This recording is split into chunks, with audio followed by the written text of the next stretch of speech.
हरतालिका तीज का व्रत करती हो माताएं? कौन कौन करता है? जरा हाथ उठाओ तो। करते हो? रखो। हरतालिका तीज का व्रत करने वाली माताएं कई ऐसी होती हैं, कई के मन में ऐसा आता, आज मेरा व्रत है, मन नहीं लग रहा, शरीर ठीक नहीं, टीवी चालू करके बैठ गई, शरीर ठीक हो गया, मन ठीक हो ना, इसको व्रत नहीं कहा। हरतालिका तीज का व्रत हो, कुछ नहीं खाते, कुछ नहीं पीते, व्रत करते हो, शिव जी के पूजन की तैयारी करते हो, फुलेरा का दर्शन करने जाते हो। जाते हो आप लोग फुलेरा दर्शन करने के लिए? जहां पर भी कितनी जगह जाते हो? 5 जगह पर कहीं फुलेरा बंधा हो हरतालिका तीज के दिन। और जो माताओं ने पिछली वर्ष या जो बेटियों ने, जो कन्याओं ने, जो बेटों ने फुलेरे का दर्शन करा हो, उनसे पूछना साल भर में बाबा ने तुम पर कृपा करी कि नहीं करी। 5 फुलेरे का दर्शन। हरतालिका तीज के दिन जो फुलेरा बनता है, 5 घर जाओ जहां फुलेरा बंधा है, वहां दर्शन कर जाना चाहिए। तुम्हारा व्रत नहीं है तो भी जाओ, व्रत है तो भी दर्शन, पर फुलेरा का दर्शन करो। जिन जिन के यहां फुलेरा बनता है, आपका व्रत नहीं है, आपके पति से कहो जरा गाड़ी उठाओ, मेरे को फुलेरा का दर्शन करना चाहना। अगर पास में है तो पति से कहो चलो रात का समय, क्योंकि फुलेरा की पूजन रात को, तो चलो हमारे साथ में जरा पैदल पैदल। मोहल्ले की 4 माताएं, 5 माताएं, 5 बेटियां, 10 बेटे इकट्ठे होकर फुलेरा का दर्शन करने चलो। हरतालिका तीज का उस फुलेरा का दर्शन जीव का कल्याण करने वाला है। जिनने करा उसको मालूम है कि फुलेरा का दर्शन का महत्व क्या है। आप लोग 15 तारीख को जो कथा होगी पुणे सांगवी में, पूना में, आप वो सुनना, उसमें हम वर्णन करेंगे एक एक फुलेरे का, 5 फुलेरे का दर्शन का क्या महत्व, उसका वर्णन पहले भी करा, इस कथा में फिर करेंगे। कह दिया कि मेरा रोग समाप्त हुआ।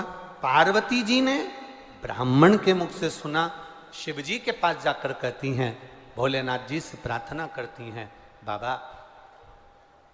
गणेश जी का विवाह कर दिया। गणेश जी को प्रथम गिनती में गिना गया, गणेश जी को प्रथम आराधना में लिया गया। तो सदानंद कार्तिकेय जी रुष्ट होकर श्रीशैलम पर जाकर बैठ गए। श्रीशैलम पर सदानंद कार्तिकेय जी जाकर बैठ गए। और सदानंद कार्तिकेय जी जब श्रीशैलम पर जाकर बैठे, उनको राजी कैसे करा? पार्वती जी ने कहा, मैंने ब्राह्मण का कोड़ी का रोग ठीक हो गया तो मैं उस ब्राह्मण से पूछ कर आई हूं उस व्रत का महत्व। मैं अपने बेटे के लिए, मैं अपने पुत्र के लिए, मैं अपने पुत्र के लिए, अपने बेटे के लिए वो व्रत करूंगी। पार्वती जी ने 16 सोमवार का व्रत स्वयं माता पार्वती जी ने सदानंद कार्तिकेय के लिए करा। कार्तिकेय प्रसन्न होकर अपनी माता की गोद में बैठे। तब कार्तिकेय जी ने पूछा, मां मुझे इतना क्रोध आया, इतनी मेरी चिड़चिड़ प्रवृत्ति रही,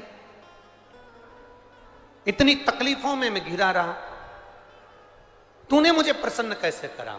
मां कहती है, मैंने 16 सोमवार का व्रत किया था, उस व्रत का प्रबलता है। कार्तिकेय जी ने कहा, मेरा एक मित्र है ब्राह्मण, बहुत साधारण सा है, उसके पास कुछ नहीं है, वो मित्र मुझसे रूठ कर चले गया है, कोई दूसरे गांव चला गया है, उसको मुझे बुलाना है, उसको मुझे मिलना है। सदानंद कार्तिकेय ने भी 16 सोमवार का व्रत किया, मित्र को प्राप्त कर। मित्र मिल भी गया, प्राप्त हो गया। हमने एक बात आपको 16 सोमवार के व्रत की वर्णन करी थी। किसी के घर में अगर 16 सोमवार का व्रत हुआ है, हो रहा है, उसके घर में 16 सोमवार का उद्यापन हो रहा है, भूलवश भी अगर आपको मालूम पड़ जाए कि इसके यहाँ 16 सोमवार का उद्यापन है, भोजन करने भले मत जाना, पर उसके घर से थोड़ा सा प्रसाद अवश्य मांग कर लाना कि मुझे दे दो उस प्रसाद को, मुझे उस प्रसाद, वो प्रसाद।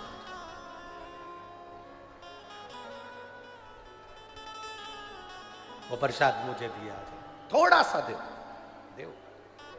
और केवल एक अंजलि में नहीं, भले वो इतना सा प्रसाद दे पर अंजलि दोनों होना चाहिए। भैया थोड़ा सा इस प्रसाद का भाव दीजिए, थोड़ा सा सुख मिलेगा, इस प्रसाद का भाव दीजिए।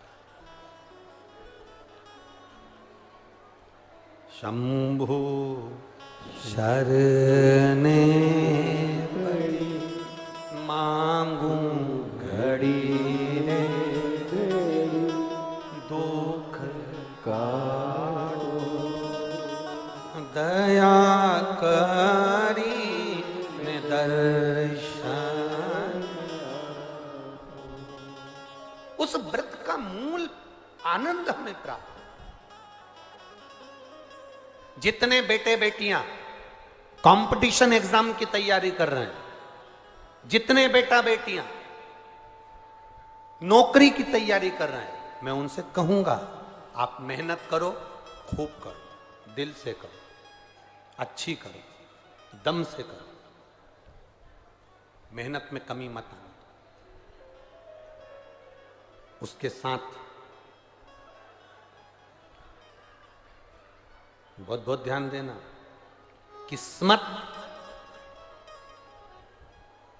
किस्मत मौका देती है। किस्मत जम के बोलो मौका देती है, और हमारी मेहनत चौका लगा देती है।